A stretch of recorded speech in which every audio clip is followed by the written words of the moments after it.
আল্লাহ পাকের নবী বলে দিয়েছেন একটা কথা, ইউকরাহুনা ইবনা আদম শাইআনে, বানি আদমের বেটা বেটিরা তারা যত আছে দুনিয়াতে সবাই দুটো জিনিসকে খারাপ মনে করে, দুটো জিনিসকে কেউ পছন্দ করে না।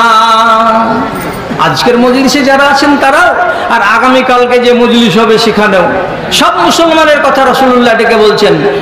আদমের বাচ্চারা, আদমের বেটিরা দুইটা জিনিসকে পছন্দ করে না। কি জিনিস? মরণকে কেউ পছন্দ করে না, মরণকে কেউ ভালোবাসে না, মরণকে কেউ ভালো বলে চিনে না, জানে না। অথচ নবীজি কি বলছেন? ওয়াল মাউতু খায়রুম মিনাল ফিতনাতে, ফিতনাতে পড়ে যাওয়ার চাইতে, ফিতনার জামানায় ইমানকে লুটিয়ে দেওয়ার চাইতে মরণ তোমার সব চাইতে ভালো। মরে যাওয়াটা ভালো, ফিতনায় পড়ে থাকাটা ভালো নয়। মরে যাওয়াটা তোমার উত্তম হবে যে জায়গাতে তোমার ইমান লুটে যাওয়ার ভয় আছে সেই জায়গায়। অতএব মরণটা খারাপ জিনিস নয়, মরণটা ভালো জিনিস। অথচ কোনো মুসলমান মরণকে ভালো বলে না, মরণকে কোনোদিন পছন্দ করে না। জি, হযরত আবু হুরায়রা রাদিয়াল্লাহু তাআলা আনহু দোয়া করতেন, আর মাঝে মাঝে আল্লাহ তাআলাকে ডেকে বলতেন, হে আল্লাহ, আমি 60 হিজরি 60-এর দশক থেকে তোমার কাছে পানা চাইছি। 60-এর দশক আর 60 হিজরি, এই যে দশকটা আছে, এই দশকের ফিতনা থেকে আমি তোমার কাছে পানা চাইছি। আল্লাহ আমাকে যেন ওই দিন বেঁচে থাকতে না হয়। তাহলে উনি মরতে রাজি হচ্ছেন, আর আল্লাহ তাআলার কাছে দোয়া করছেন কি বলে? যে আমার বয়স এখন যা হয়েছে, আমি এখন 45 হিজরিতে আছি, 46 হিজরিতে আছি, 48 50 হিজরিতে আছি। আর কিছুদিন পরে একটা শতক আসবে বা দশক আসবে, সেটা হলো 60-এর দশক হিজরি সনের। আমি যেন এই 60-এর দশককে দেখতে না পাই, তার আগে তুমি আমাকে কবরে পৌঁছে দিও, আমি কবরে চলে যেতে চাই। বলছি কেন আবু হুরায়রা, তুমি 60-এর দশককে দেখবে না কেন? এখানে কি আছে? তো তিনি বলেছেন যে রাসূলুল্লাহ সাল্লাল্লাহু আলাইহি ওয়াসাল্লাম, আমি তার কাছ থেকে শুনেছি যে এইখানে কি হবে, গেলমানের মানে হলো কি, নবযুবক, যাদের আক্কেল পাকা নয়, যাদের বিবেক পোক্তা নয়, যাদের বুদ্ধি ভালো নয়, এইরকম ছোকরা, এরকম ছোট ছোট বাচ্চা, এরকম নওজওয়ানেরা ক্ষমতা হাতে পাবে। আর ক্ষমতা হাতে পেয়ে গেলে রাতকে দিন করবে আর দিনকে রাত করবে, যেখানে সেখানে জুলুম করবে, আহলে ঈমানকে মারবে, জেলে ভরবে। আর যারা তাকওয়া আর পরহেজগারি অবলম্বন করে তাদের কাছে গিয়ে লাঠি পিটা করে বলবে আমার হাতে বয়াত কর, আর আমার হাতে বয়াত না করলে পিটিয়ে জান নিয়ে দিব, খাল টেনে দিব। এই বলে দিনদার আল্লাহওয়ালা পরহেজগার মানুষগুলোকে ফাসেক ফাজের একজন লোক হবে, আর তারাই হবে ক্ষমতার সত্তাধারী, আর তারা বলবে যে তোমরা আমাদের হাতে বয়াত করো। তাহলে আমি কি আমার ঈমানকে বিক্রি করব একজন ফাসেকের হাতে? আর 60-এর দশকেই আসবে এই রকম ছোকরাগুলো, কাজে আমি ওই দিনে বেঁচেও থাকবো না। আর ওই রকম লোকগুলো যাদের ঈমানে ত্রুটি আছে, ওদের হাতে আমাকে যেন বয়াত করতে না হয়। আল্লাহ তুমি আমাকে আগে মরণ দিয়ে দিও। জি, আমি বেশি কথা খুলছি না, তর্ক আছে, বিতর্ক আছে, আলোচনা আছে, সমালোচনা আছে। হযরত মুআবিয়া রাদিয়াল্লাহু তাআলা আনহুর বেটা ইয়াজিদ যখন 60 হিজরিতে খলিফা হলো, তো ইয়াজিদ লোকেদের মতে এবং ঐতিহাসিকদের বিবৃতি অনুযায়ী তিনি কিছু বাজে স্বভাব করেছিলেন, বাজে ব্যবহার তার ছিল। তাই বলে আমি ওকে কাফের বলি না, তাই বলে ওকে আমি গাল দিই না, তাই বলে ওর জন্য আমি রাত দিন দোয়া করছি আমি তাও করি না। আমি ওকে একজন মুসলমান বলে জানি আর মুসলমান বলে মানি। কিন্তু তার দ্বারা যে ভুলগুলো হয়েছে, আহলে ইলম কষ্ট পেয়েছে, আহলে ঈমান কষ্ট পেয়েছে, এটা বাস্তব জিনিস। যারা 60-এর দশকে বেঁচে ছিল তারা চোখে চোখে দেখেছে। এইগুলো কথা বলতে গেলে আম পাবলিকের মগজ খারাপ হয়ে যাবে, আমি আম পাবলিকে ওইগুলো ওয়াজ শোনাবো না। আবু হুরায়রা আগেই বলেছিলেন আল্লাহ তুমি আমাকে মউত দিয়ে দিও, আমি ওই দিনগুলো দেখতে চাই না। আল্লাহ কবুল করেছিলেন, ফিতনার যুগ উনি দেখেননি, তার আগে মরণকে গলায় লাগিয়ে নিয়েছেন। আপনি আজকে নিজে বলতে পারেন মউত সরাসরি চাওয়া যায় না, মউত সরাসরি আল্লাহর কাছে আপনি চাইতে পারবেন না। যত বড় দুঃখ পড়ে যাক, আপনি এমনি করে হাত তুলে দিয়ে বলবেন কি, আল্লাহ আমাকে সকাল হতে হতে তুমি মেরে ফেল দাও তো, আল্লাহ 15 দিনের ভিতরে তুমি আমাকে মেরে দাও, আমার ইচ্ছা করে না এই দুনিয়াতে থাকতে, আমার ইচ্ছা করে না আমার এই ছেলে আর মেয়েকে মুখ দেখাতে, আর আমার মন চাইছে না যে আমি এদের সামনে আর থাকি, আল্লাহ তুমি আমাকে 15 দিনের ভিতরে মরণ দিও, আমি কবরে চলে যাব। এইরকম করে মরণ চাওয়া চলবে না। মরণ চাওয়ার জিনিস নয়, কিন্তু মরণকে ঘৃণা করা চলবে না। মরণ যদি খুব বেশি চাওয়ার ইচ্ছা জাগে, তাহলে আপনাকে এই কথাটা বলতে হবে, আল্লাহুম্মা আমিতনি ইন কানাতিল মাউতু খায়রান লি, আল্লাহুম্মা আহিয়ানি ইন কানাতিল হায়াতু খায়রান লি, ওয়া আমিতনি ইন কানাতিল মাউতু খায়রান লি।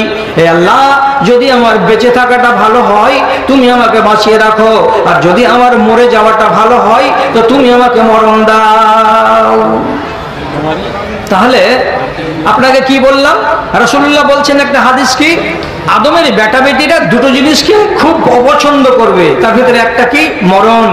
অথচ মরণ তার জন্য ভালো, কখন, ফিতনার জমানায়। ফিতনার জমানায় মরে গেলে, কবরে চলে গেলে আরাম পাওয়া যাবে।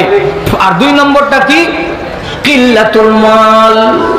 আদমের কোনো বেটার কাছে, কোনো বেটির কাছে যদি মাল কমে যায়, কম যদি টাকা থাকে, কম যদি পয়সা থাকে, তাহলে তাতে রাজি নয়, মনটা বেজার হয়ে থাকে, মনটা ভারী হয়ে থাকে। কোনো একজন ধনী লোক দেখতে গেলে তাকে কুটকুটি লেগে যায়, তার মনের ভেতরে কামড়া কামড়ি শুরু হয়ে যায়।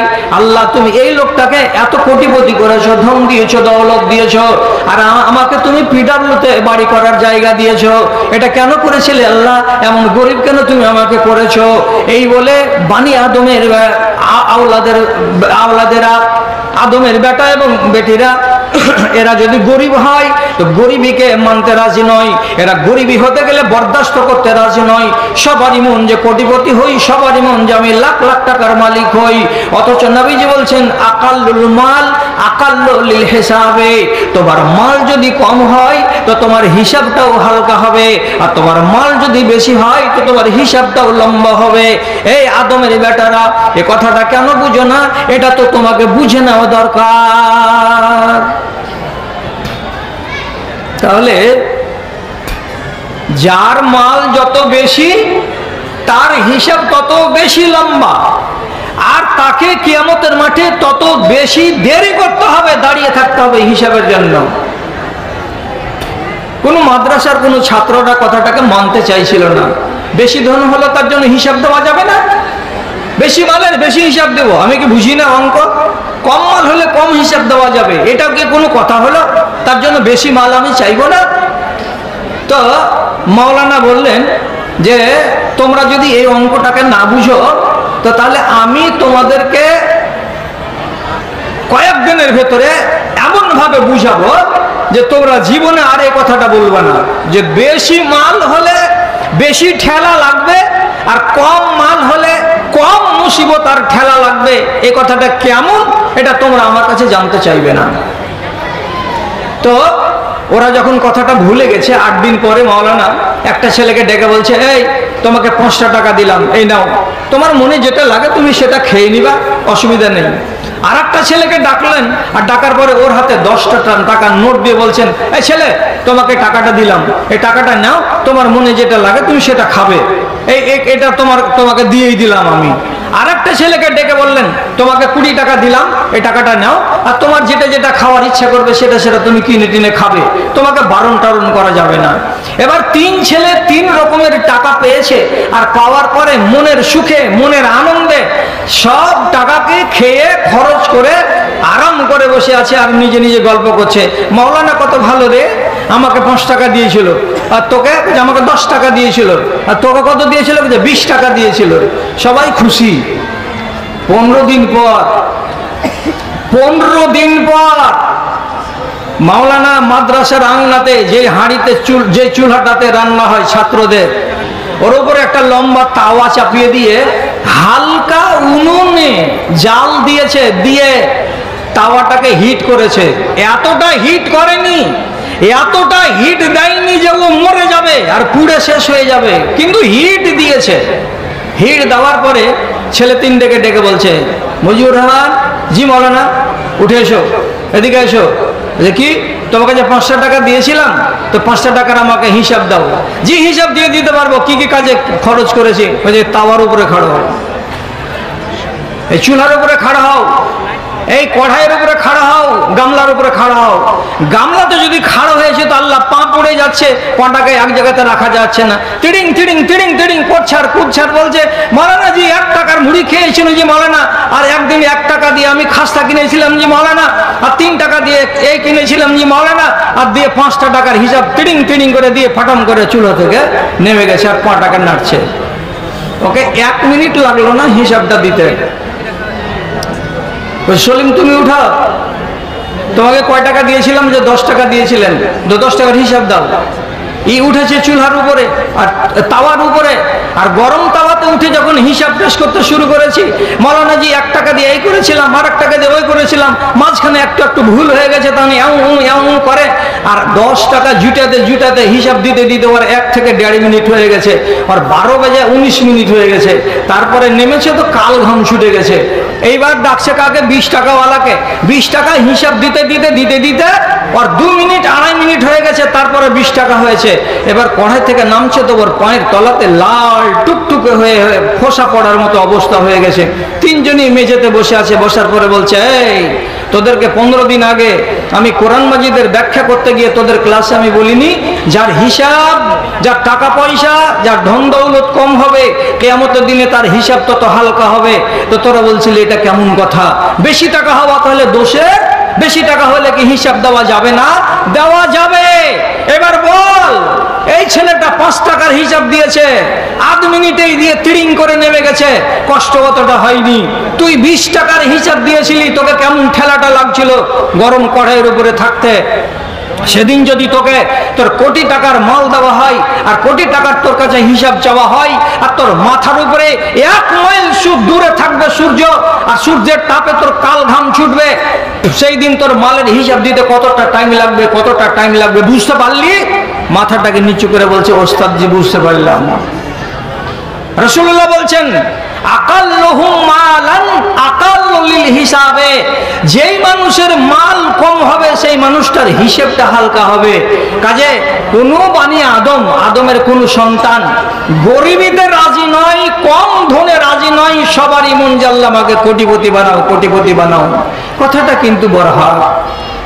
আপনি যদি এই কথাটাকে একটু খুলে জানতে চান আর খুলে যদি শিখতে চান, তাহলে আপনাকে একটা সহিহ হাদিস বলছি। আল্লাহ পাকের নবী জনাবে মুহাম্মদুর রাসূলুল্লাহ সাল্লাল্লাহু আলাইহি ওয়াসাল্লাম একদিন ফজরের নামাজ পড়ার পর সাহাবীদের দিকে মুখ করে বসলেন। তখনও আবছা আবছা ভাব, পরিষ্কার ফজর হয়নি। এমন সময়তে তিনি প্রথমেই বললেন, আমার সাথীরা, যতটি লোক তোমরা আজকে এই ফজরের নামাজে হাজির হয়েছ, তোমরা তাড়াতাড়ি করে বাড়ি চলে যেও না, এখানে বসো কিছুক্ষণ। আমি আজকে রাতে একটা সফর করেছি, আকাশের সফর, আসমানের সফর। সেই সফরে গিয়ে আমি কি দেখেছি তা তোমাদেরকে আজকে আমি জানাবো। ওই অবস্থাটা, ওই সফরের আমার দাস্তানগুলো কি ঘটেছে, কি দেখেছি, তোমাদেরকে আমি একটা একটা করে বয়ান করব। সাহাবায়ে কেরাম আল্লাহ পাকের রাসূলের আসমানের সফরকে দেখবেন এবং জানবেন বলে আগ্রহ সহকারে মসজিদের ভেতরে গোল হয়ে বসে গেলেন।